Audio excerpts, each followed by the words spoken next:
Hi, இது Sunday morning 6 o'clock தான் எழுந்திரிச்சோன்னே kitchen ஒர்க்குக்கு வந்துட்டேன். பார்த்தா நல்லா விடிஞ்சிருச்சு. கேஸ்லேயே சாப்பாடு வச்சிடலான்னு சொல்லிட்டு வச்சுட்டு கருவாடு வணக்கலான்னு சொல்லி வெங்காயம், பூண்டு, தக்காளி எல்லாம் அரிஞ்சு வச்சுட்டேன். கருவாடு வணக்கும் போது எப்போவுமே இந்த மாதிரி குட்டி குட்டியாக அரிஞ்சு வணக்கணும் அப்படின்னா டேஸ்ட்டு சூப்பராக இருக்கும். ஆல்ரெடி கருவாடை சுடு தண்ணியில் போட்டு வச்சுட்டேன்.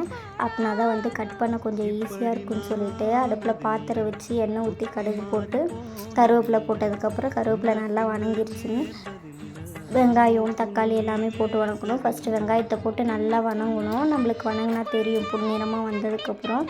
அதுக்கப்புறம் தக்காளி போட்டு நல்லா வணக்கிடணும். வணங்கினதுக்கப்புறம் கருவாடு போட்டுக்கணும். ஒரு 5 minutes நல்லா வேக விடணும். எண்ணெய் கொஞ்சம் அதிகமாக சேர்த்துக்குங்க. அப்படின்னா தான் நல்லாயிருக்கும் சாப்பிட. வணங்கினதுக்கப்புறம் தேவையான அளவு மஞ்சத்தூள், அப்புறம் மிளகாத்தூள், அவ்வளோதான். உப்பு போடக்கூடாது. ஆல்ரெடி கருவாட்டிலே உப்பு இருக்கனால உப்பு போட்டோம் அப்படின்னா ரொம்ப கச்சிரும். அதனால் உப்பு போடக்கூடாது. டேஸ்ட்டு செம்மையாக இருக்கும். கண்டிப்பாக இது மாதிரி செஞ்சு பாருங்கள். நான் முன்னாடிலாம் சாப்பிட மாட்டேன். அம்மா செஞ்சு கொடுத்து டேஸ்ட்டு பிடிச்சிருச்சு. அதுலேருந்து தான் சாப்பிட ஆரம்பிச்சிட்டேன். நீங்கள் ட்ரை பண்ணி பார்த்துட்டு சொல்லுங்கள்.